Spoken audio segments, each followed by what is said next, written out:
pull up Scott. Yep, let's get Scott in here. Our official WAGMI Twitter, if you can. Oh, you already have that. Never mind. Yep, got the Twitter. And then let's see. Trying to see if Lewis is on yet.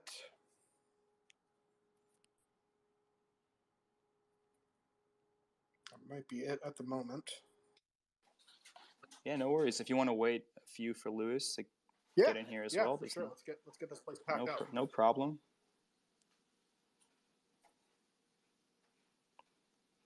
Let me see if Lewis, when you get in here, try raising your hand, or rather requesting to speak, so that I can rope you in.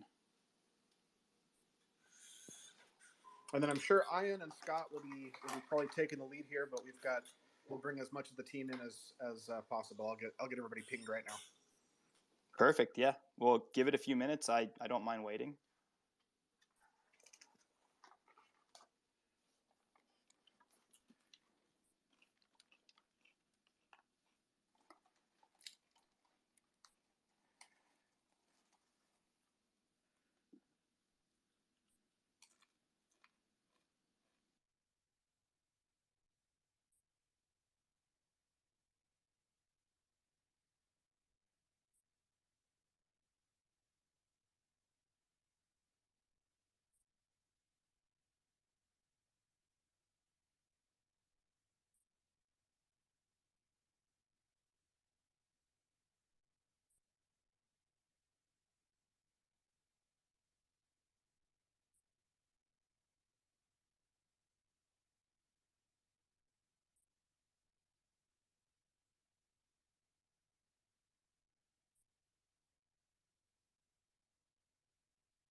All right, welcome everybody.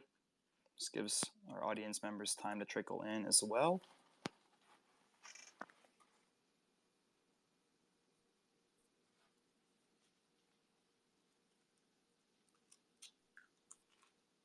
Hey, Acti, are you able to read that transcript?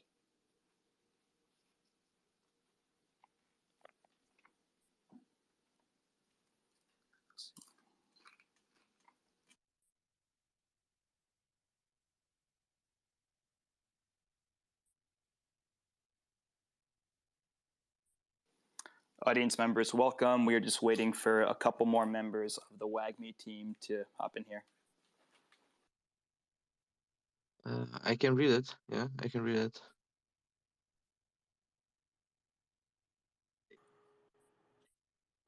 We're probably good to go. I've invited the others, but they'll trickle in here. But Ian and Scott are in here as well. Okay, fantastic. Well, with that said, good afternoon, Whale Coin Talk community. My name is Noah, and I'm here with WAGMI Games again for a second time. So, gentlemen, welcome back to Whale Coin Talk. And last time you were here was back in April. And so, before we get started, for audience members that are hearing about you for the first time, give us a quick high-level overview of what the WAGMI Games ecosystem is and what sort of gameplay gamers can expect when playing your tower defense. Well, thanks for having us again. It has been quite the journey since the last time we were on with you guys. I think that we were right in the middle of our mint for our Genesis NFT collection, and it was quite the whirlwind. It was actually the very last little bit of pump for ETH we had before we really entered this nasty little bear cycle here. So we have wonderful memories of you guys as far as the last time we were on. So thanks for having us. So as far as anybody who is new to the WAGMI Games ecosystem and project, essentially we are a tower defense game, very similar but different to Clash Royale, which is kind of one of the biggest tower defense strategy games that's ever been done. We are going to be on the App Store, one of the very few crypto games that will be featured on the App Store. We're focusing on the mobile audience. We feel that, or actually statistics say that 52% of the $203 billion that's spent in gaming is actually mobile. And it seems like most of the crypto games that are out there are going for either real cheap games to get to market real quick, or the wow factor, which are the beautiful AAA games, downloadable browser-based games. We're going for the actual casual mobile gamer. We just know that there's more money there. And the fact we can talk about a lot of the cool things that we're doing as far as the App Store, as far as how we're looking for mass adoption. And that's the key. Our entire goal with this project is to get as many players as we possibly can and not have to require crypto to play a Web3 game. And we can talk about the different moving parts that we've come up with. And a lot of those have happened since we've talked last. So excited to share those with you. We are really a sci-fi game. We're focusing on the story. The story is basically the humans versus aliens 1,000 years from now. Aliens have violated a global or galactic treaty to mine the core element, which is Nephi. It's actually the core element of the Earth. And galactic war comes out, and basically the humans form together to create what's called WAGMI defense. We're all going to make it against the aliens. We have comic books that are going to be coming out telling the story. We already have I think we're already on the second chapter of the novelist writing the actual story and bringing the characters to life, which is really cool. So we're kind of looking at ourselves as a gaming franchise as opposed to just a game, and looking at it in many different aspects. So that's a quick 10,000-foot overview.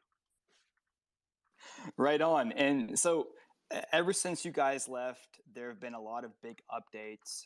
I wanted to start jumping into each individual component. Before I do, though, you've mentioned Clash of Clans, and there are a number of other super popular tower defense games on mobile. What are some strategies that you guys are using to capture that player base and bring them over to the world of WAGMI games? Yeah, actually, I'd love for Chris to take this. Chris is our CMO, and we are focused really on traditional advertising. That's where our backgrounds come from, and we've been very successful in the real world. Chris, if you want to just take a few minutes and explain all the cool things that we have going on with Google and things, and Sure. app stores. Yeah, so my background is quite heavily into Google marketing. I mean, I've spent over the last 10 to 15 years, I've spent millions and millions of dollars on Google for basically on behalf of other companies that I've done marketing for. So we have a really good relationship with Google. We do have our own team that sorry, hold on just a second. I've got kids screaming in the background. We have our own team there that we can literally pick up the phone and talk to at any given time. So we've been speaking with them for, I mean, months and months now. They know exactly what our plans are. They actually, even though now we've gone the route of traditional gaming and really trying to make it to where the crypto part of things happen behind the scenes, so that we can target the 3 billion gamers rather than just the 300 million crypto users. Google has been very, very supportive, even of the crypto and NFT side. They've actually whitelisted our Google Ads account for NFT and crypto advertising, so that it doesn't even have to go through an approval process. We basically make the campaign, it just automatically gets approved because they trust us enough from everything we've done with them through the last 10 to 15 years. So pretty sweet being able to bring traditional marketing into this space. Everybody's used to the DEX trending and CMC trending and all of that stuff that comes with the crypto side of things, and really all of that these days has just been for hype, really, really quick pumps and pumps, and it just kind of dies. The beauty of the route that we're taking is we're able now to treat this as a video gaming franchise rather than a crypto project, rather than just a token or just a traditional crypto project. So we'll be talking a little bit in regards to utility of the token and buybacks that we're doing with game revenue and things like that. But from a marketing perspective, we are very, very heavily going to be using Google. The team that we're working with at Google is actually the same team that does all of the advertising campaigns, the build outs for Clash Royale and Clash of Clans. so they know the keyword, as far as the keywords and the tracking and the targeting and the retargeting and all of that. They have down that to such a science. They know which keywords work. So basically what they've allowed us to do is, rather than tell us what to do, they are literally building our campaigns out for us, so that we can get the best bang for the buck. I mean, we're literally, we have plans and um, forecasts that, I mean, we're going to be putting millions of dollars into Google marketing over over the first 12 to 24 months of the game launch, which you can imagine what that does. Now that we're going to a traditional app, rather than just focusing on desktop gamers, going to an app opens up so many new opportunities. And because of the fact that we're not having to be so focused on the crypto side, we're able to get on Apple in the app store. We're able to get on the Google App Store. We're able to do those things, which opens up so many other worlds of marketing. In-app advertising, with other games, we can literally get the targeting down to where, we can target people who play Clash Royale, who have installed Clash Royale, Clash of Clans, etc. We can target those people. And as we're able to, figure out, kind of our demographic of who is installing, who's playing the most, who's enjoying it the most, who keeps coming back, etc., we can retarget that to such a degree, using Google and the tools that they give us to be able to make it to where we can bring in hundreds of millions of installs and active gamers over the first few years. Yeah. So quickly to sum that up, we're going after the 96% of the people that are not in crypto. And that is what nobody else is doing in this space. And the way we have actually been able to form, and it's been quite the workshop as far as the evolution of this game, but the way we've been able to workshop this project is the more people that spend money in the game, okay, and they can play, by the way, they'll be able to buy NFTs with fiat or crypto. So it doesn't matter. And we can explain how we're going to do that as well. But the more people that play the game, the more we're actually going to take that revenue and buy back against the chart. In addition to the fact that we're going to teach people that 96% of the world that's not in crypto, that by holding the WAGMI Games token, you're going to have access similar to what they're used to as like battle passes. So they get discounts and exclusive things. So the utility of the token has come together really incredible. And I'm happy to talk about that as well. So I just wanted to throw that in. Yeah, certainly. I had token utility and tokenomics questions at the end. We can certainly rope that in and talk about it sooner. But before we get on that topic, Chris, I think I had no idea that you guys had such a close relationship with Google. I think that's massive for you guys. On the topic of business relationships and partnerships, can you give us insight into your big partnership with GameStop and what that means for the future of WAGMI Games? Yeah, absolutely. So basically, we are an official partner of Immutable X. And Immutable X, we've been working the relationship with Immutable X since January. We were officially announced as a partner with Immutable X here a month and a half ago.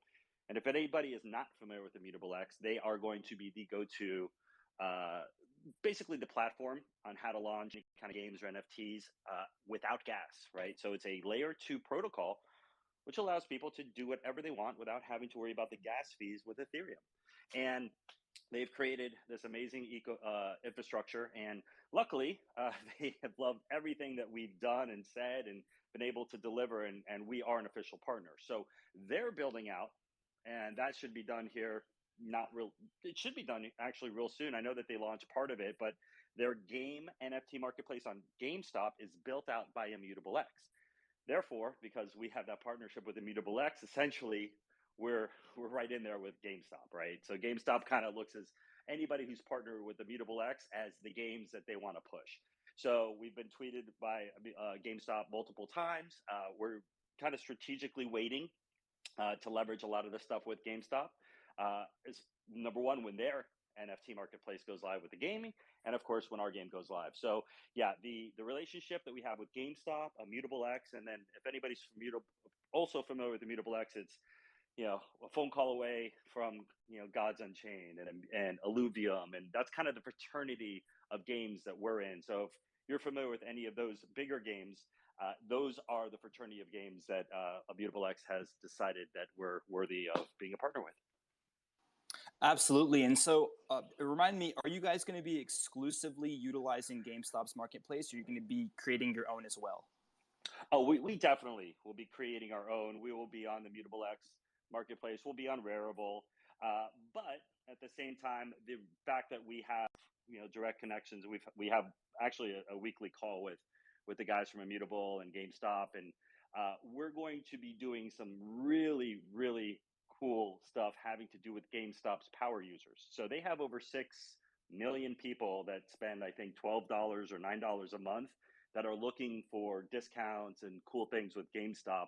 And those are the types of really neat opportunities that we're working with GameStop as soon as, number one, they're ready, and secondly, we're ready to leverage that enormous gamer base. And the fact that we're actually not requiring anybody to use crypto to be able to get in-game assets is even more bullish as far as GameStop is concerned, because it's not forcing crypto down any of the gamers' throats.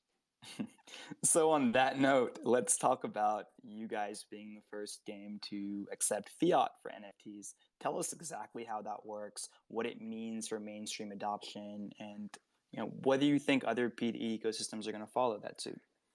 Well, so I think that people are going to follow very quickly. I think that once people understand that this is the way, I think that we're going to be the trailblazers in this industry. The way it's going to work is, so on an app store, obviously it's really easy to double click to buy something if you have an iPhone or Android.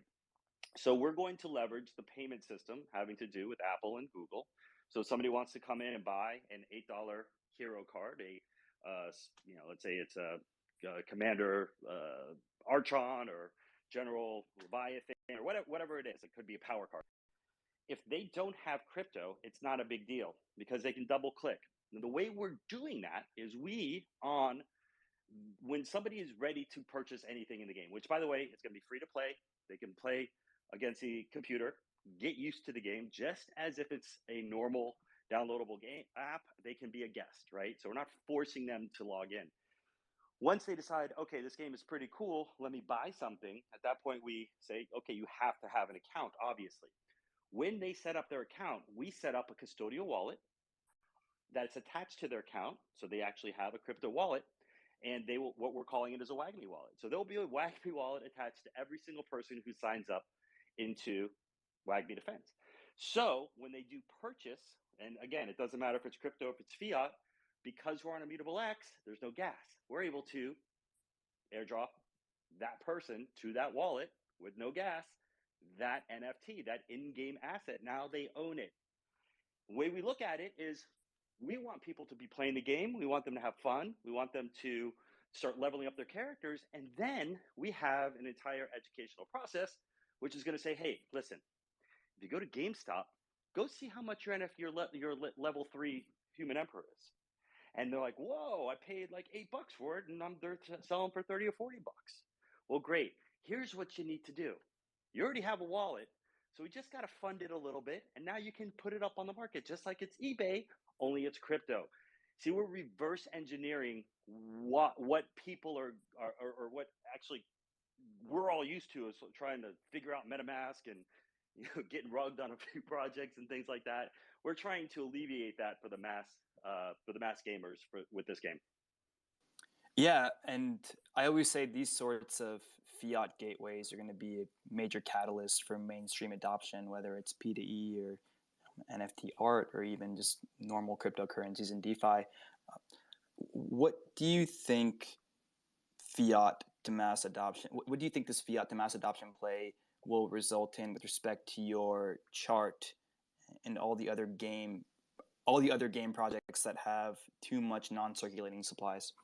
Yeah, that's a great question. So we look at it anybody can go on to any coin market cap and take a look at what the fully diluted market cap are. And the fully diluted market cap of most games, what they've done is they put aside so much for the rewards. They figured, though, we have to give away 50, 60% of the allocation of the token for this play to earn aspect. We are the opposite. Our token's out there. Like the majority, if not, I think that there's a little bit that's left over, but it's locked up for future VC. Which, by the way, we're in talks with multiple VCs as far as doing a Series A. But as far as like the tokens that are out there, the liquid, being diluted is not something that you have to worry about.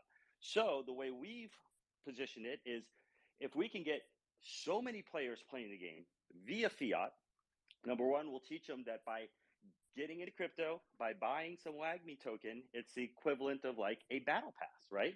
So hold the WAGMI game token. You'll have access to more stuff. You'll be able to level up your characters faster. You'll have access to skins or maybe characters that you won't have access to if you don't have the WAGMI game token. And at the same time, what we're going to be doing, and we actually saw what Stepan did. So Stepan basically said, all right, we're going to take a percentage of our profits and we're actually going to buy back the chart. And I think they did $122 million last quarter. Stepan. I mean, when I saw those numbers, I was blown away. So we're going to do the same type of thing. So that means that if we can get all of these people playing via fiat, minting these NFTs, these in-game assets, that revenue, we're taking a percentage of that to buy back against the chart. And some people say burn. We're not burning. We're locking it up, locking up the tokens, which means it's taking it out of circulation. And the only reason why we put them into more circulation is for like cool tournaments or marketing, which will bring more revenue into the game. If it's not like that, we're basically locking them up for 50 years, 100 years. And you mentioned talking to VCs and potentially doing a Series A raise. What's the idea behind that, and how exactly would you go about making the raise? Is it going to be in fiat? Are you going to allocate WAGMI tokens? Give us some more insight into that, please. Yeah, so our raise is a little bit different than what most of the raises that are happening in crypto. So most of the VC funds that have happened in GameFi are pretty much the typical, we're going to take X amount of tokens, we're going to get it at 20 cents, we're going to do a public sale at $4, and then at that point, I don't know if anybody's ever seen what the launch is of any kind of token that has had investment, pre-investment. It's that it comes out big, and then you've got that massive red candle. Okay, we're not doing that. We have allocated 10% of tokens for VCs, but we're actually approaching this as more as an equity play, so that way the VCs that come on board are actually tied to the revenue instead of the price of the token. The price of the token will not suffer for any VC that comes on board now. So let's jump into tokenomics a bit.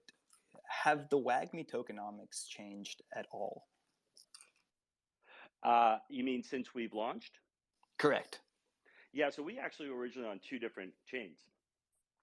What we did is actually merged both chains. We're on BNB and Ethereum. We merged those together. So now we have just the Ethereum token, because the reason why we did that is we knew that we were being we knew that we were an official partner of Immutable X, and it just did not make sense for us to be on the BNB network at all. So as far as the tokenomics are concerned, we did add that 10% of tokens, which are essentially locked up, and the only way that they can be actually taken out is when we do the fundraise. And I can explain why having money for this project and with the whole fiat play is so important. But yeah, as far as the tokenomics themselves, it's really just digging into the WAGMI game token for the utility of the game, right? The benefits of the game. One of the main benefits, once we go live with the game on the App Store, we have a lot of data and analytics that we need to collect. But one of the cool things that we're incredibly excited about, that we don't even talk too much about right now, because it's a next year project, but we're going to be doing player versus player contests where two people put. I think he cut out for me, or maybe something's wrong with my connection. Is anyone else able to confirm? Yeah, he got cut out for a second, it sounds like. Okay, cool. Just making sure.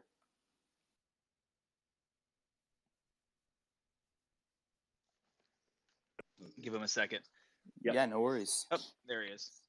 Welcome back. Cool. Oh, did I cut out? Yeah, you did cut Sorry. out. You cut out as soon as you started talking about player versus player battles. Okay, why don't you jump in here, Scott? Well, I mean, on that note, in that note, give us some more insight into the seasonal PvP systems, the contests, the battles. I know you have a lot of exciting stuff coming up on that end. Yeah, for sure. One of the things that we're really excited about that Ian was about to talk about before he got rugged was probably Q1 of next year, we're going to start introducing player versus player battles that are winner take all entry fees, right? So you're going to be able to wager enter a battle and pay $5, $10, 15, maybe $20, and then have a winner take all at the end. And it's going to be in USDC. So now you're going to be able to not only build your deck, but take that deck into an arena where you can win real money in USDC.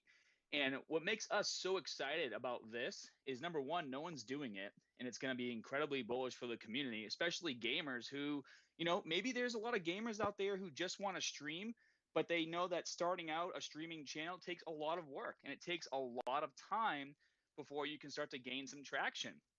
If you're doing some battles where you're entering, $5, $10 matches and doing a winner takes all and you're winning about 62% of the time, it doesn't matter if you have one person watching you on your stream, 10 people, or 100, you'll be able to actually play the game and make some money just from your own skill alone. And then as the game continues to roll out and the story goes on, you guys learn more about the characters, new characters get introduced, new armors, new weapons, new upgrades, new cards in the game. The strategy is going to be consistently changing as well. So my background is in YouTube, and so one of the things that I see as very exciting is the content creators being able to create new strategy content all the time as new characters come out, new cards come out, and things like that. That's going to really push this game to the next level. And people are going to be wanting to do those skill-based matches, and they're going to want to win, right? That's going to be your number one goal here is, I want to do a $5 match and I want to win. So they're going to be consistently searching for the best strategy and the best cards to put together in order to do that. So the game's already going to be a lot of fun to play. And then when we get to the skill-based wagering, things are going to go to a whole new level. And Scott, as far as the skill-based wagering goes, is there a max amount that players are going to be able to wager? Can you bet, let's say you bet $1 million USDC and you find someone that's willing to match that amount? Yeah, so we plan on having a tiered system here, and we'll have more information on that as we get closer to Q1 of next year. But, you're not going to be able to start playing the game and then immediately go to like $10, $15, $20 battles. You're going to have a certain rank to your character, and there's going to be an education process involved too. So not everyone can just go in there, or, maybe your 12-year-old kid takes your phone and all of a sudden, he spent a couple $100 wagering in battles. There'll be things in place to make sure that doesn't happen. And being a YouTube professional, Scott, I remember back when WAGMI was on in April, you guys had big plans for Twitch and other streaming social integrations. What's going on that end? Yeah, so that's still happening. Obviously, it's been put on hold as we get closer to our public beta, but our public beta is going to be, hopefully towards the end of the year this year. And what we want to do is start onboarding those Twitch streamers and those YouTube people. I mean, I've been in contact, making contact, playing the beta off stream or off camera with these YouTubers and these Twitch streamers. They absolutely love the game, but we don't really want them cranking content until people are able to actually download this game and try it for themselves. And when the public beta gets released towards the end of the year, it's going to be a downloadable app to your phone. So you're going to get that actual game experience right away just from the public beta. So, gentlemen, with that said, what was the reason or some of the reasons for delaying the VIP public beta to October of 2022? So one of the reasons is because we really listen to our beta testers, and we talk amongst ourselves pretty much every single day about all the feedback coming in, and the game looks absolutely incredible on the PC. When you played it on your phone on a mobile responsive browser, it just didn't have that same feel. We didn't like how it played out. And we know that if we want to bring on traditional gamers who know nothing about crypto and have never seen this game before and haven't been here with us since day one and seen what we're building, I mean, most people who come play our game, they're going to download it and play it, and we have about 5 seconds to make sure they're going to like it, right? Like, the attention span is so short. they don't know about everything else we've built in the back end. So it's really important to us to make sure that we capture their attention and their interest right away. And we just felt that a mobile responsive browser wasn't going to do it. So when the public beta is released, it's going to be a downloadable app where you're going to open it on your phone. There's going to be an in-game tutorial, just like most mobile games you guys have played before. It's going to show you how to play. It's going to let you play a few matches, and then you're going to have the option to continue to play for free with limited things you can do in the game, or you can go and make your first purchase and buy a starter pack of like a human cards or alien cards. But all of that education is going to be within the game. That's what Chris has been working so hard on building out. But yeah, a lot of our people in our Discord and our Telegram and a lot of our beta testers just came to us and said, we really like the game, but we wish the characters were a little bigger. We wish that the animations were a little smoother. And maybe the map was a little smaller, things like that. And we agreed with them. And so we decided to just push it back a couple months and give everybody a downloadable app that's going to completely blow away expectations. And I read that one reason that you haven't mentioned is the App Store case study projects in Web3. This influenced the decision slightly as well. What does that mean? What are these case studies? Chris, go ahead if you want to take that. Sure. I mean, I can speak to part of that. I mean, one of the things that Google especially excels at is obviously their app store, right? So, when it comes to statistics and data for mobile gaming, they've got that locked up. So, but however, when it comes to more of like the desktop, browser-based types of marketing, it's very, very different. You're able to hone in on the targeting so much better when it comes to apps and being able to be part of the app stores rather than having it be in regards to just traditional marketing for some browser-based games. So I'm straying. What was the question? Oh, in regards to the case study. So yeah. So with Google specifically, I mean, when we were first starting to talk with them in regards to that we're a crypto project, et cetera, they had no idea. Like literally, it was just forbidden. Like they didn't know anything about crypto. They didn't know anything about NFTs. They didn't know how those work. They didn't know why gamers should be getting into NFTs. They didn't know any of that. We educated them. We had hours-long sessions weekly, helping them to see the need for them to actually get on board with crypto and with NFT gaming and with and making it to where you don't have to force it down people's throats, but make it to where it starts getting introduced. So they're kind of essentially they're kind of using us as a case study in regards to the marketing rollout of that, and that's why we feel so strongly with the app model, because of the fact that now within the game, after we've already gotten them playing the game, having a good time, getting really addicted, then we can educate these folks on how can you actually own your in-game assets? How can you resell your in-game assets? What's needed? How do you do the wallets? How do you do all of that? And in regards to the education side, we're actually working on doing a kind of a co-branded education with GameStop. And part of that, well, I'd say the majority of that is because of the fact that we have actually been building out motion capture software for our characters. And that's not even something that Cubics has been working on. That's actually something that we're doing internally, where we're working on motion capture software, specifically for all of our characters, to make it to where our characters, now co-branded with GameStop and Immutable X, can be teaching people about crypto gaming and NFT gaming and why that's important and what gamers have been missing out on for decades and decades of spending all of this money and not be able to get anything back for it. Gradually introducing them into crypto rather than forcing it down their throats from day one. So that's kind of where the case studies coming in is, making it to where there's really a very solid balance between introducing the crypto side of things, educating people on the crypto side of things, but having it the majority of the experience just be a killer fun game. Yeah, and no, I just dropped a link, a tweet that I just posted. Maybe you can add that to the a pinned message in this space. I said that I would drop some a little bit of some cool, you know, in-app experience on our Twitter, and I just dropped it. So this is Beautiful. another reason why we are actually very excited about going with the mobile app, right? Our team is so talented. Our team is just really cool.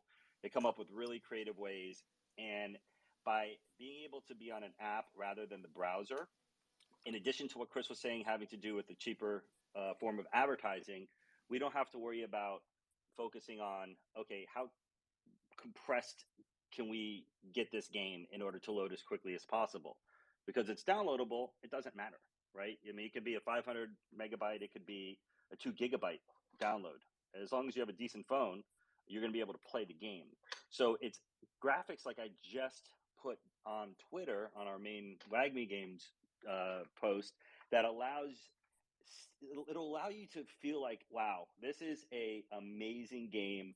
Every single time you unlock a card or you buy an NFT, these are the types of graphics you're going to be getting. It's creating that excitement, right? Ooh, I can't wait to see what the graphics going to look like for the human emperor or the alien emperor, or, you know, whatever the spell card is. And really, it's just being able to leverage the amount of talent and design and coolness of the sci-fi, really, to be able to encourage more and more of the purchases once we get the people hooked in the game. And if I can speak to a little bit more, I know Ian touched on the buybacks. I want to touch more on that because the reality is you kind of notice that we are so extremely excited about the game. All of our focus is on the game.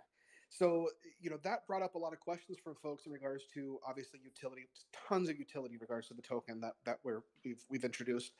But the buybacks in particular is something that I am especially excited about because of the fact that obviously we're always looking for buy pressure, right? Anybody who's in crypto, and you guys obviously work with crypto projects day in, day out, all the time. Everyone's looking for an increase on their investment. Everyone's looking for, a token at minimal market caps that has a whole lot of availability and prediction to go up. So I want to speak in regards to why we're so focused on the game and why that ties in so powerfully to the token.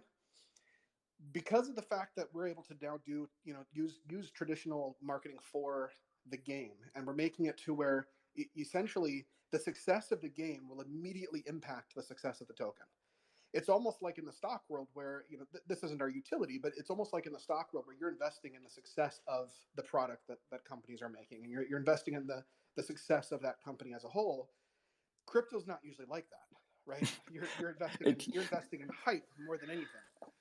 And what's the next catalyst that's coming, and what's the next, and eventually they just kind of run out of those things because they haven't focused on an actual product or service. It's not about utility, it's not about any of that. So you notice that the majority of the games in the crypto world are just utter crap, for lack of a better term. That's not really what the focus of the investors, the token holders, the devs, that's not what their focus is. Their focus was originally and will always be really on the token. Whereas with the model that we're going with, just the amounts of money that we're now going to be able to pour into marketing the game, and the education and the co-branding with GameStop, and being able to have all these partnerships going into the momentum of getting this game in the hands of everyone globally, of the 3 billion gamers around the world, that casual gamers who can play for a minute or 10 minutes or 10 hours or whatever they want to do every day. By focusing on that broad now of the globe, that we're able to attract, taking a portion, I think we've settled somewhere around 5% or so. If we're taking 5 cents of every dollar generated, think about that. If we're taking 5 cents of every dollar generated in-game revenue, and we are buying the token with it, and now you don't have to worry about that token, or whoever's buying that token dumping on you later on. What kind of buy pressure do you think this is going to have as all of GameStop's crowd, as we start introducing and educating people in regards to crypto, and people start seeing this as a household name, what do you think the market cap's going to be at 3 months from now, 6 months from now, 9 months from now, 5 years from now? It's Billions, there's constant buy pressure. So we're sitting right now at somewhere like an $8 million market cap, right? Our all-time high was 40. And now here's where, well, we've all of a sudden said, now at an $8 million market cap, we're going to an app model. We're going to be doing buybacks. We're going to be making it to where there is consistent and constant buy pressure for the entire lifetime of this game. How long have people been playing Clash Royale? How long have people been playing, all of these games that are popular household names now? That's what we're, aiming to do with WAGMI Defense. And the token, it directly gets impacted by that. I'm over here laughing, Chris, because you made a really great point. You said the token value should correlate with the success of the project, the success of the game, and that's not the case for 99% of crypto projects unless you're looking for a store to value like Bitcoin. But that's what you guys are like, oh, we're doing it differently, but that's the way it should be, right? People should be buying something that is attached to a company or a game, in this case, an ecosystem that is providing tangible value. And right, and then you blend that in with adding a dozen different types of utility in regards to what people are able to do within the game, extras that folks within the crypto world are going to be able to do because of the fact that they have the WAGMI Games token. But it all correlating with the game, and now educating the millions of people that are going to be installing this app on their phones, educating them in regards to the different things they'd be able to do if they had the WAGMI Games token. When it comes to playing the game and getting different cards and being able to do the wagering system, etc. It's insane. The potential of the mentality of going in that direction. I'm surprised that more aren't, but I do think that we're going to be leading a wave there. Yeah, we're doing the Trojan horse approach, right? We're just going inside your house, and all of a sudden, boom, it's crypto. Right. Exactly. Right? Instead of trying to get people out of their house to say, hey, we're crypto, ding dong, bunch of Mormons, bunch of Avon ladies. Nah, man, we're Trojan horse in this thing. We're going after the 96% of the people who are not in crypto, focusing on the game, making sure the game is awesome. And then if we can maybe get, I don't know, 0.5%, 0.25%, 1/10 of 100% of the people in the world playing WAGMI Defense and then migrating them into crypto, guys, that is the way to go. That is sustainable. That is mass adoption. And that essentially is why we're so bullish on this project. And the fact that we've been able to do that, we've been able to build this, the game's there, right? Like the Genesis NFT holders are able to play the beta now. And now we're just constantly improving it to be able to lead up to the VIP, the public launch. But the game is there. We've already paid for this game. We still have months and months of contract left that we already have paid this money. The game's going to happen, but we haven't had to go to venture capital firms to get that started.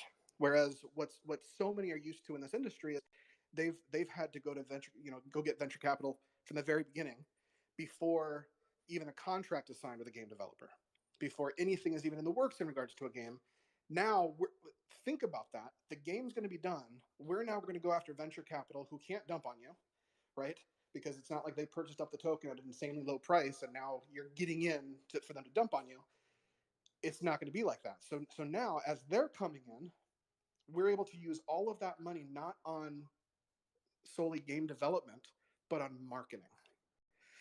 The majority of that money can go directly into already made campaigns by a Google team specifically for this genre of game, and it can get dumped into marketing, which then leads to game revenue, which then leads to the value of the token going up. I get fired up. Sorry. We love it when you get fired up. I love it. Yeah, that's awesome. Well, what's so interesting too about what they're saying, the Trojan horse, right? When I talk to a lot of gamers, whether they're YouTubers or Twitch streamers, I try to use as little crypto terminology as I can, right? Instead of calling it their wallet, I'll call it their account, or instead of saying NFT, I'll say in-game asset, and just use words that they already know, because most gamers for the most part, they're making in-game purchases, except they don't own those assets. They're buying Call of Duty skins and weapons, or Fortnite skins and weapons. And it's like, I explained to them, like, listen, you just don't own those things. So the thought process here is get them to play the game. They're going to automatically get a WAGMI wallet as they make in-game purchases, whether it's characters, emote skins, or whatever. Those NFTs go into the WAGMI wallet. And then, like Chris said, then we educate them after, hey, that card you just leveled up, that General Stamima who's now level 6, you could probably sell him on the GameStop marketplace for $70. And like, wait, what? How do I do that? And it's like, oh, it's because he's actually this thing that you're scared of called an NFT, right? It's not just a JPEG on your phone that you can look at. It's an in-game asset that you own. And then, like, even people in my gym, they talk to me because they know what we're building here over at WAGMI Defense, and they go, I really don't understand crypto. I was talking to this guy yesterday. He's like, yeah, I'm just really confused on like NFTs. I don't understand, what all this stuff is. I'm really new. And I was like, okay. I go, and he knows games. He has kids. I'm like, your kids play Fortnite? He's like, yeah. He goes, do they buy in-game purchases? He goes, yeah. I go, can they resell them if they want to? He goes, no. I said, okay, well, in a crypto game, that in-game purchase is an NFT and you can resell it. He's like, oh, that's the only difference? I'm like, yeah, that's pretty much it, like to sum it up. He goes, oh, that was really easy. Why do people make it sound so complicated? I was like, I don't know, man, but I'm here to hopefully change that. Guys, lots of questions. Scott, since you did mention the cards and being able to resell them, can you dive a bit more into the leveling up capabilities for the cards and what that means? Well, you kind of explained what that means for their value, but what that means for their utility within the actual game.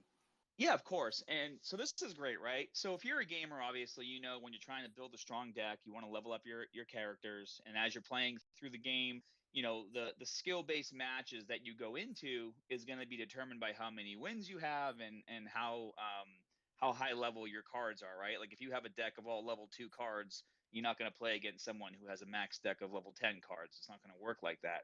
So when you first start playing the game and you do a purchase, whether it's a human starter pack or an alien starter pack, and you start playing the game, you start leveling up your characters. As you play the game, there's going to be some in-game currency that's off blockchain. I mean, anybody here who's played a mobile game knows that games have their own things that you collect as you play them, and then you use those things to level up your characters. So as you play the game, let's say you open up a war chest. Maybe you'll get some Nefi in that war chest, and you'll get some additional cards of the units you already have. And let's say it takes to go from level 1 to level 2. This is a random number. Let's say it takes 5 more Stamima cards plus 10,000 Nefi. Then you can level that card up to level 2. So as you play the game and you're leveling up your characters, you then have the opportunity to list them for sale in the secondary marketplace. Now that secondary marketplace, as I mentioned earlier, we're on the layer 2 solution from Immutable X. And so anything that's listed, whether it's listed through our marketplace, us listed on Immutable X's marketplace, or us listed on GameStop's marketplace, that NFT is going to be seen on all three, no matter where it's posted. So, but explaining to gamers that, in the past, they're used to purchasing a game, and then when they want to sell it, they sell it for a lot less because it's used. It's the opposite here. They're now getting almost rewarded for all that time it takes to grind and level up characters, and then they can resell them for additional money and profit on their time. Another thing that's really cool about a game where you own the assets is if you're a streamer and you want to host like a tournament, or maybe you're just streaming because that's what you do for a living. You stream all day so you can level up characters quite easily. Imagine being able to just give one of your characters away to one of your community members watching your stream, or doing a tournament and saying the winner gets my, General Stamima level 10. You're like, oh, wow. And they can trace that back on the blockchain to prove that it belonged to their favorite streamer. So you create all these opportunities that, whether it's a monetary value from reselling it or sentimental value because you got that NFT from somebody you admire or who you watch all the time on YouTube, there's a lot of value being created there. I love it. I love it. And while I have you, I want to ask a bit about your guys's well, deciding to move towards a AAA game, the reasons for that have been made obvious throughout the course of this AMA. I would be curious to know what that means for NFT technology interoperability with other AAA games and why it's so important for collaborations and partnerships. Absolutely. So, like I mentioned before, with the partnership we have with the Blacks, we have conversations with guys like Illuvium. We actually will be announcing a very big partnership with an advisory project that is huge in GameFi here next week.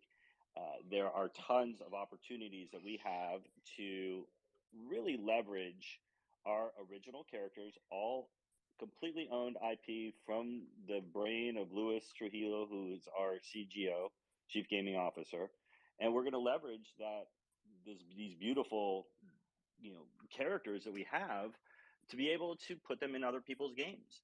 And then the same with us, right? So let's say it's Illuvium and we got a Luvitar that essentially is like, yeah, it would be pretty cool if we could actually maybe have that as a special edition, maybe for 3 months, that we feature it in WAGMI Defense. And the same thing with General Melcros. We're like, let's go ahead and put a female whooping some, Luvitar's butts, right? Because we're actually migrating and going to the fact that we can do more of a downloadable game instead of just focusing on the browser base, we're not worried about the megabytes. It can be as big as it needs to be. And really, the rigging is going to be what you would expect from a downloadable game on a console or browser. So therefore, the graphics, the movement, the fluidity, we're basically pausing and taking the chance here during a bear market, which we're totally cool with, and making the game that much cooler. So when you do put our game up against a downloadable game on a desktop or a PC, or you do put us up against, let's say, Clash Royale, our graphics are going to be better than Clash Royale. It's cooler. It's sci-fi, right? I mean, there's so many of the games right now, especially in crypto, that are basically ripping off that style of Clash Royale. And it's been played out. Everybody associates it, I kind of look at it as, what is it? The medieval times, right? So if, I don't know if anybody's ever seen the movie Cable Guy. That Classic. Times. Yeah.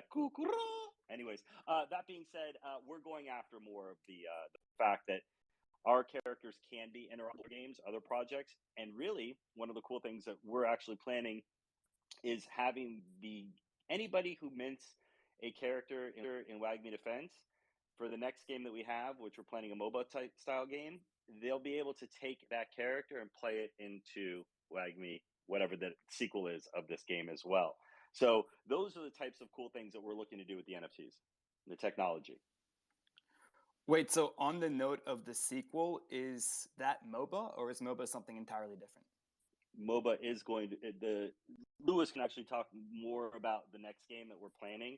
That's part of what we're going to be doing with the VC is starting that next game, but it's going to be a MOBA style. I know, Scott, you could probably speak to a little bit more about that. Yeah, certainly. Defense, though, go ahead. Oh, sorry about that. Yeah, the next style that we want to do is going to be more MOBA for sure. And interoperability is going to be really important because that's what everyone talks about in the space, right? Everyone talks about interoperability, but it hasn't been done yet. Why? Because people haven't had, multiple games before. But a MOBA, for those of you who don't know what that means, it's multiplayer online battle arena. So something like League of Legends or Hero of the Storm, Defense of the Ancients, Dota, okay?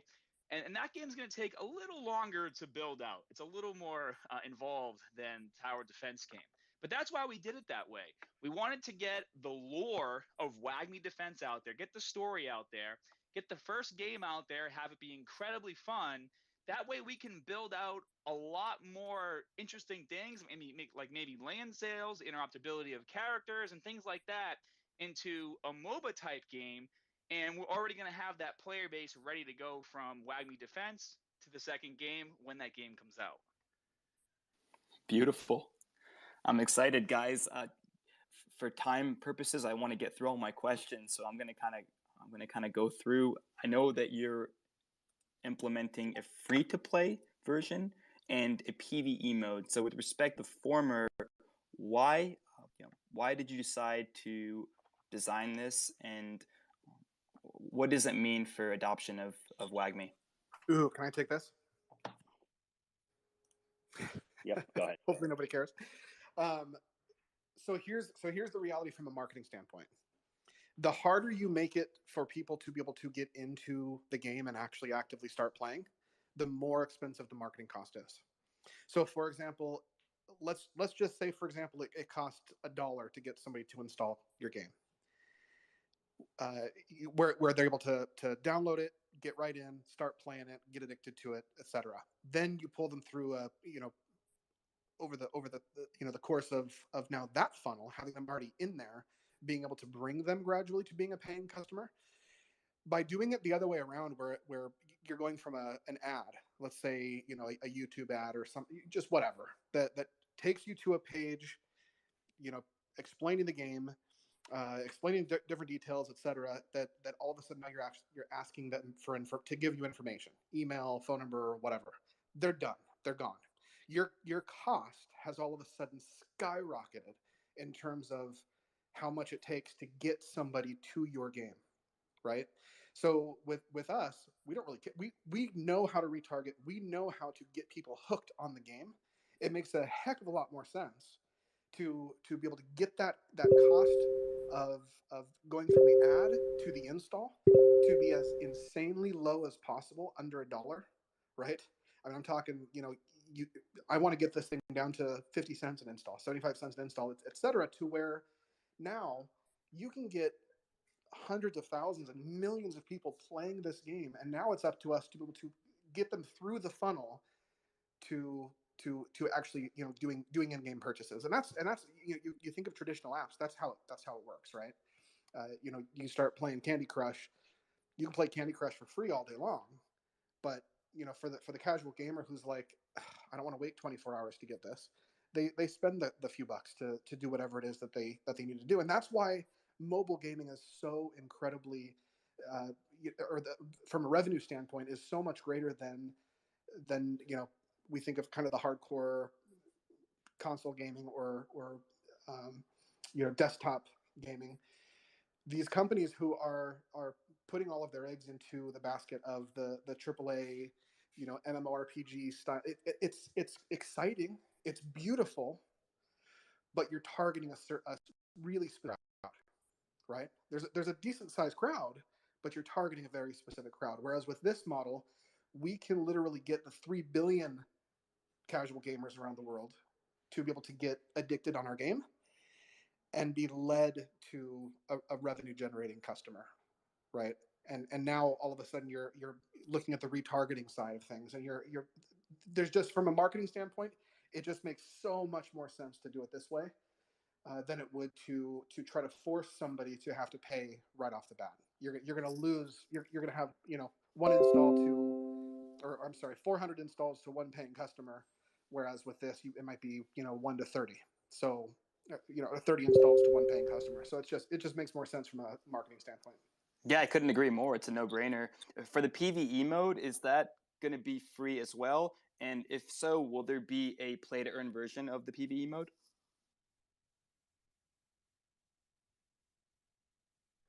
So the PvE mode will be free. I don't know if we're gonna do.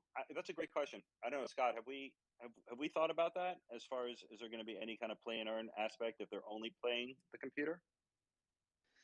No, we haven't gotten that far yet in terms of incorporating it, because the PvE, or the free to play version as it is right now for the public beta, you're not going to be able to level up your characters. That's going to be where we then introduce you to getting the starter pack for the humans or the alien side. But we can see how things go and have a better answer for that as we get closer to launch. Sure. I wanted to talk about Genesis NFTs. Are there any major updates with that collection? Oh, you just wanted to go talk about my favorite subject, didn't you? Yeah, actually, no, the Genesis collection has been doing extremely well. The closer we get to releasing our beta, the more people are going crazy for these Genesis NFTs because they know about our revenue share model where there's going to be actually a 10% tax on the secondary market or the NFT marketplace. And that 10% is going to be spread out equally across all 3,022 Genesis NFTs. So it works out. We actually have a chat that we posted a few times, but it works out to $33 per 1 million we do in revenue per NFT that you own. So a lot of people have purchased quite a few of the NFTs, or even just one is enough to be a part of that. And there's also going to be, some utility inside the game as well that people are really excited about.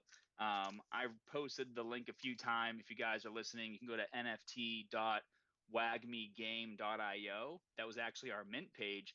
And we discuss all the utility for the Genesis NFTs. So if you have one, as soon as the game is launched publicly, you're going to be able to download a founders pack, NFT founders pack, and it's going to come with gold armor for all of the characters.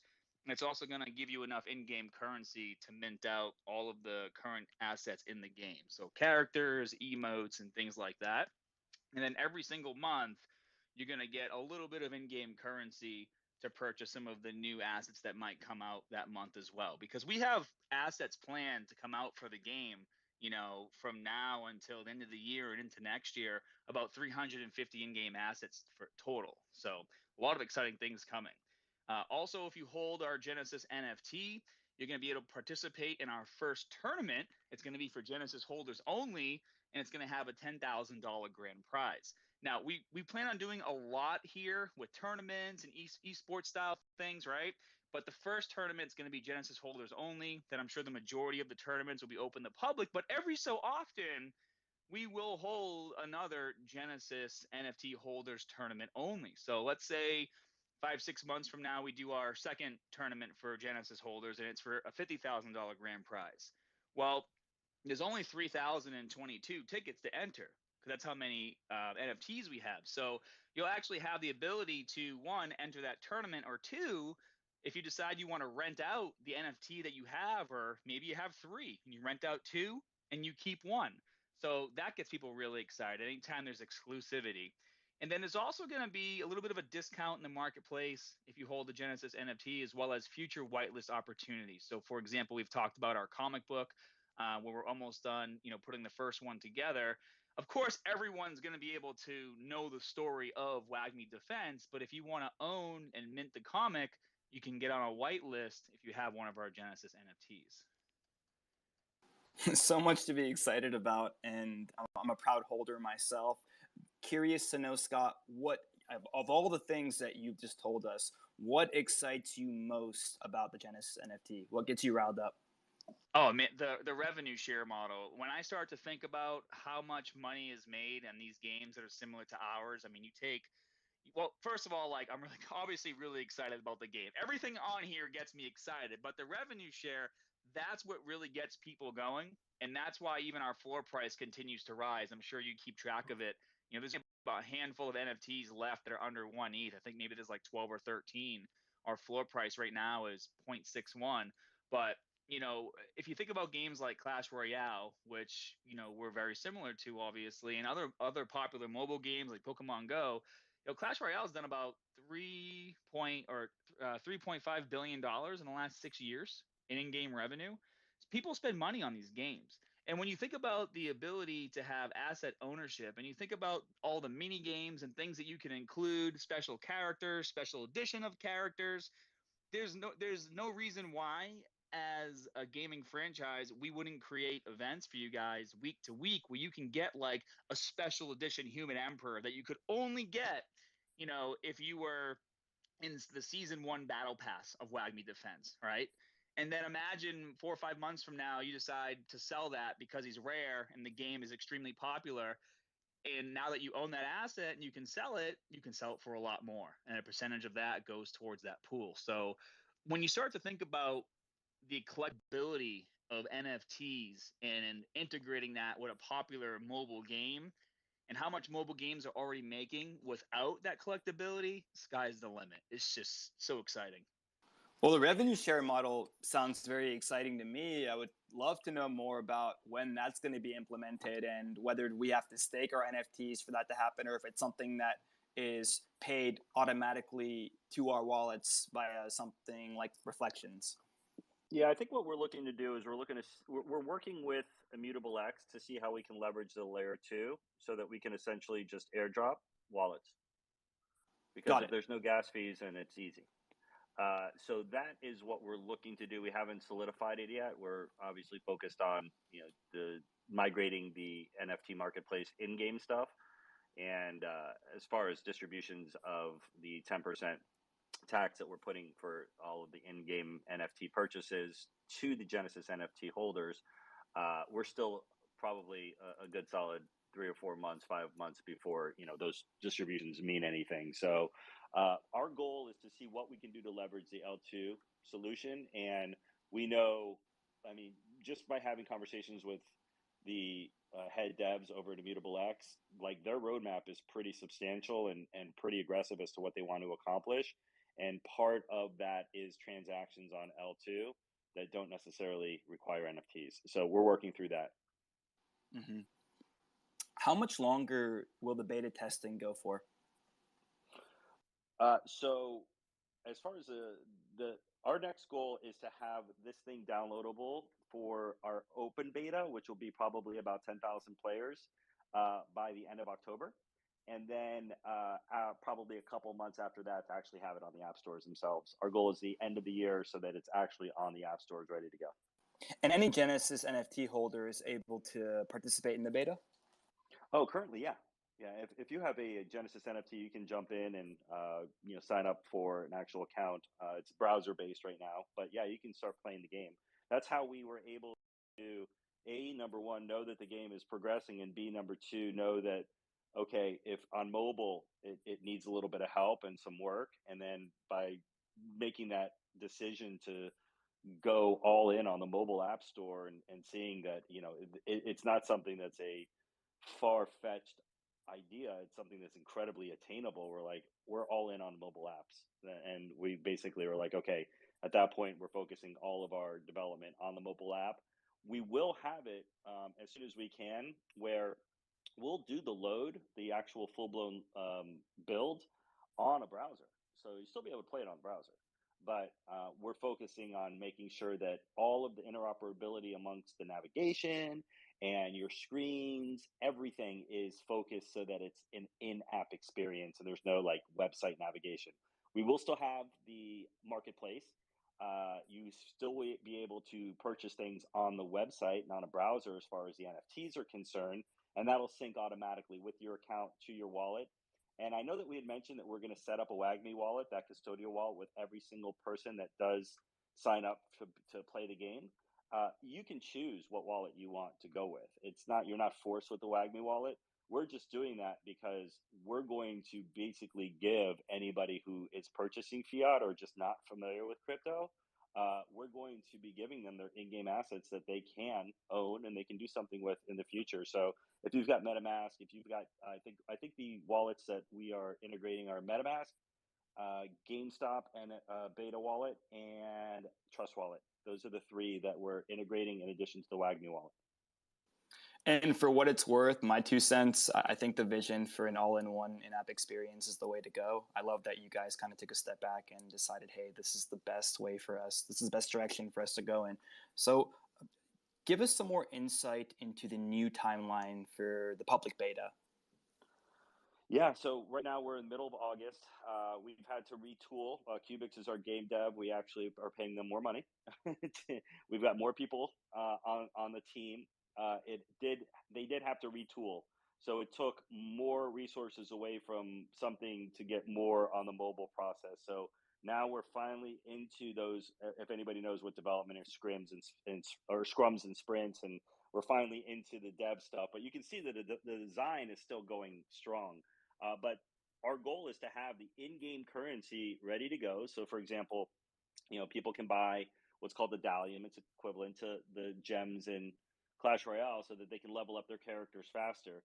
We feel that we want to go ahead and get this thing live with that in-game currency. So as people are enjoying the game, they can start purchasing the NFTs, right? And that essentially is going to help get more revenue and allow that 10% tax on all the in-game purchases as far as the NFT marketplace is concerned, to start generating the revenue for the Genesis NFT holders. So the small bit of delay we feel is going to really speed up the fact that the revenue in the game is going to increase that much faster, because we're actually implementing the in-game economy as well as the all-in mobile app experience. And I didn't want to talk about Cubics too much because we went into detail on the last AMA. For audience members that weren't tuned in for that one, just give us a high-level overview of who Cubics is and why your partnership with them is so important with respect to developing a AAA game. Yeah, so Cubics, essentially, we have full-time people working for us, but Cubics basically is the one that handles all of the development. They already have all of the people that they've got a huge amount of people that work for them, as well as a talent pool that they're able to grab from if they need to grab more people onto a project. Like, for example, when we decided that we were going to go to the App Store, we needed like four more people, right? So they're able to get that hiring done. They got the talent, and now they're in the process of like, for example, taking our human emperors and all of the hero cards. And currently, if you look at them on the screen, they move in what I like to call 15-degree increments, right? So you can tell that they're only going to move 3 times amongst a half a circle, where we want there to be that fluidity. We want there to be, pretty much almost probably closer to 5% instead of 15%. So being able to have the developers come in there and actually fine tune all of the movements, the actual effects, right? Making sure that the effects are even that much cooler, because we didn't have to skimp on the megabyte build, and getting those guys on board are what Cubics basically handles. So what's cool is the reason why we went with them is they had experience in mobile apps. They had experience in building everything from a mobile app to a AAA, as well as blockchain and UI experience. And when I say UI, it's user interface experience, websites, and things like that. So they basically were kind of an all-in-one shop, where we didn't have to have multiple different vendors working on different things. We basically have, we have multiple meetings with them every single week, but they focus on pretty much the gamut of, everything from development to the design and the user experience. Guys, I'm a big lore person. I'm a World of Warcraft gamer, Star Wars Old Republic gamer, and a Zelda gamer. So, with respect to the storyline of WAGMI Tower Defense, you guys have a cinematic trailer releasing on August 15th. What can we expect to see, and what can we expect to learn about the story and developments in the world of WAGMI? Yeah, so I don't know if it's going to be the 15th. We're still, we had a couple of more, we're just real picky. We have sent back 25 or 30 different renditions of changing this up. What I will tell you, though, is they're in the final versions of syncing the entire WAGMI game song. So we did do a quick teaser of the song when GameStop did a quick one-on-one battle, and they released a small little close-up video. It's basically going to be a original track to the actual trailer, which is amazing.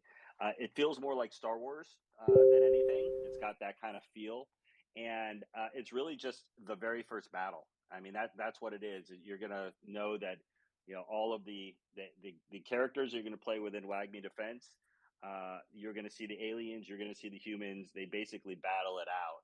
And it's pretty much the story of the very first battle of what happened. So it evolves from just that 5-second or minute teaser that we originally put out into exactly what happens right after that.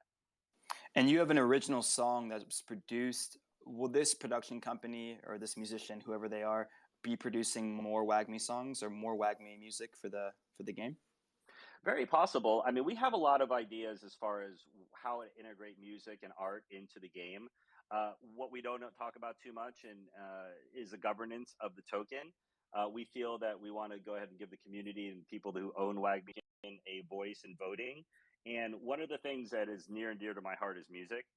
I was a musician out of college, and I've actually produced, like rock shit on Broadway, and developed a lot of cool stuff, produced rock stuff. And what we're looking to do is we're looking to bring emerging artists into the fiber of this project. So what we're going to do is we're going to take 5 genres. So like, let's say hip hop, EDM, rock, pop, and country. And we're going to have an ability for emerging artists who are probably, maybe they're signed, maybe they're not signed, but they're definitely not like huge, an opportunity to upload their music per genre. And what we want to do is we want to pick maybe 5 or 10 of those songs. And then while you're playing WAGMI Defense, you can determine what kind of music you want to listen to. So you're not forced to have to listen to the music of, the music that comes with the game. You can be like, all right, let me listen to the hip hop station. Let me listen to the country station. Let me listen to the rock station. And basically it'll rotate those artists so that there's an opportunity for artists to get more eyeballs onto them. And at the same time, we're going to be creating partnerships with a lot of the NFT music projects out there to help get those artists. And basically we feel that there's going to be a cool synergy having to do with music. And then same thing with art. We want to have artists come on board and have contests on, create like the next character, right? And at that point, let them submit it, let them submit the story and the character, how it intertwines with the lore of our story, and then have the community vote on it. And then the winner essentially would go into development, and we would design the character behind the scenes, rig them, and actually have them allowable for minting like 3 months later for a limited edition type NFT. So those are the types of things that we're really excited about. So to answer your question, will Noah actually create more music for us? Very possibly. Really talented guy. But when it's also done, when you guys hear the entire song and how it like flows with the trailer, man, dude, the song drops. It's pretty badass. A couple more questions from me. I'm trying to be cognizant of your time here. I know we're a bit over. You mentioned governance. What does that structure look like to you in the future, and what kind of decisions do you envision being voted on? Yeah, so there's going to be some, like for example, it would be great if Mr. Wagmama, if you wanted to kind of take this, or Lewis, if you wanted to come up to speak. But essentially, it's going to be like I mentioned, the music stuff, the art stuff. There's probably going to be, once we get the game going and it's live and we got the foundation of what we want to do, I'm sure there's going to be some, all right, let's vote on the next map, or here are some ideas for different things that are going to be out in the game, and allow the community to be a part of those decisions as to how they want to see the gameplay. And then Scott, you could probably talk a little bit more about if there's any major decisions that happen within the gaming economy, and we want to have the community and get their feedback. We'll probably put it up for a vote. Yeah, I mean, we could even do things like increasing rewards, or maybe we want to increase the game match timer, or maybe we're thinking about holding a tournament where the amount of cards that you're allowed to put in your deck, is going to change, maybe from 5, maybe it's to 6, 7, or 8. So things like that, like fun in-game mechanics that players always wish they had a say in for a special event, they'll have that opportunity with WAGMI Defense. Beautiful. Before I get to audience, I'm just going to call on one audience member because we are short on time here. How can folks join your VIP whitelist? Easy. It's pinned to our Twitter. So it's just as simple as putting your name and your email. And basically what we will do is, by the time we're ready to launch this thing, you're going to get a couple NFTs for free. You're going to get the entire starter pack. So you'll be able to just jump in and start playing the game. So yeah, just all you got to do is register on our pin message on our Twitter. And for those lovers of lore, when you sign up to that you'll also be, kind of start getting into an email campaign leading up to the launch that has already started including a lot of lore as well, and kind of some backstory. So, yeah. Sweet. Well, gonna call on Western Beast, aka Captain Levi here, and then we'll wrap things up. All right. Thanks, Noah. Since we are short on time, I'll be asking the rest of my three questions in the Telegram group. The one I only have here was when Scott was talking about explaining the concept of crypto to non-gamers. That's to a gamer's father. I mean, it's a very cool concept. So what if I'm transitioning from a from a non-crypto gamer to a gamer? Will I be reminded periodically during the gameplay that what an NFT is? For example, when I level up a character where I'm rewarded with another NFT, will I be reminded or will I be asked if I remember what an NFT is? And will I have an option to skip the repeated tutorial and move on? Yeah, definitely. Yeah, there'll be options to skip tutorials and things like that, just like any other mobile game. All right, that will be all the questions from my end. I'll be asking the rest in your socials.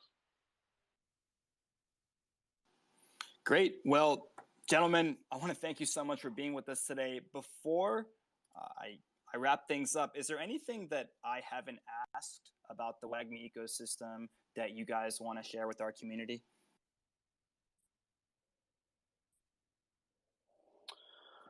The only thing that I can say is, if you have any questions whatsoever, I know that our Discord as well as our Telegram are incredibly active. We're posting things on Twitter all the time.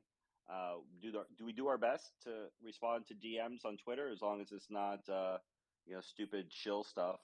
And as far as what our strategy here is moving forward, it's essentially it's a long-term play, guys. This is not a pump and dump by any means. We feel that, and we've always said this from the beginning, back in the beginning of the year, that we're building a game, and we feel that there's going to be this catalyst that happens as soon as this gameplay starts, or maybe we start a bull run here. That once we get the eyeballs on GameFi again, and we feel that GameFi is going to be what DeFi was 2 years ago. So where DeFi just blew up to the $1 trillion market cap, GameFi is only at a $20 billion market cap right now. Expect GameFi over the next couple of years to be that $1 trillion market cap. So whether it is investing into WAGMI games, whether it is investing into the Luviums or the Axies of the world, do your own research on us. As you can see, again, we own all of our IP. Everything that we're doing is for the interest of the long term of this project. We feel that mass adoption is the only way to go in crypto. That is our 100% eye on the ball to make sure that we focus on mass adoption. We don't worry about just crypto. We don't worry about just the crypto community. Obviously, the crypto community is going to be the first people that we get adopted. But just know that all of our messaging moving forward, and the question that was just asked is, what's an NFT? We're not even really calling it NFTs. We don't consider ourselves an NFT game. You're going to own your in-game assets, right? By the way, they just happen to be called an NFT. We're not shoving it down anybody's throat. We know what the sentiment is as far as people that are outside of crypto looking in, not understanding what NFTs, thinking it's just JPEG, snapshot. Hey, I'm going to right click and I've got the same JPEG as you do instead of paying 100 ETH. That's the sentiment out there. It's a naivety as far as what a true asset ownership in the digital world is. And that's part of what our strategy is just eventually, and not force it upon people outside of crypto, but get them so that they understand that crypto is not so bad, that it actually is it's not the dark side. And that is what we're focused on. We feel that the catalysts that we're going to consistently be coming out with are going to be exciting as we move towards launch. And then, of course, once that launch comes, and like I said, that VC funding that we're currently actively fundraising as we speak, that amount of cash to have, not to burn it on game development, but to actually utilize it to get the gamers into the game, playing a fun game that maybe they've been used to something like that, an enemy tower defense game or strategy game, and utilize the focus of the 96% that are not in crypto to help get them into a Web3 game. And I think that our strategy is different than the majority of people that are out there in GameFi. And I think that we're going to lead the actual next wave of what are the games that people know in the GameFi space, and we're excited to do that. That was music to my ears. Ladies and gentlemen, that is WAGMI Games. Thank you so much for being with us today. My name is Noah. Remember that everything you hear on Whale Coin Talk is for educational purposes only. We never give financial advice. We are a podium for you to come and learn about various crypto projects that are being built across the space. So thank you so much. I really appreciate all your time. Before I turn the AMA off, I just want to say we have two winners of the BUSD competition. They are Zach Humphreys and Recognition.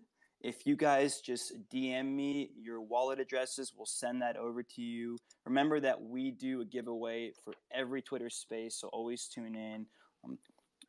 Go engage WAGMI Games' Twitter, their Telegram, their Discord. They're building a lot of cool things. I myself am going to get more involved. I'm very happy to have a Genesis NFT. Get your hands on one of those if you can. Again, not financial advice, but